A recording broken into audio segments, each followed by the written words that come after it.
Hello guys, today we have in front of us a special engine from the E series. It's a 5E-FHE engine.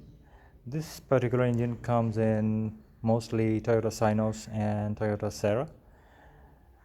This engine has a significantly bigger sized inlet manifold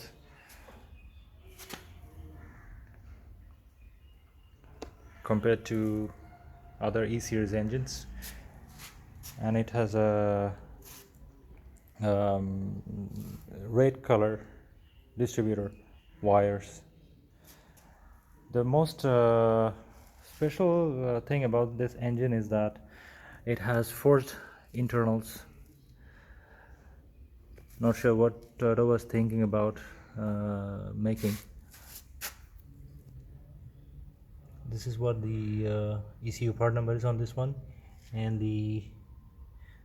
this is what the sticker looks like on the timing cover.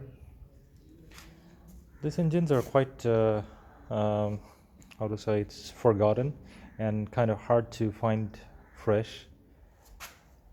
This particular engine has automatic transmission. Other exterior parts are quite similar to other E-series engines, like the compressor, the power motor, the alternator, and self-starter.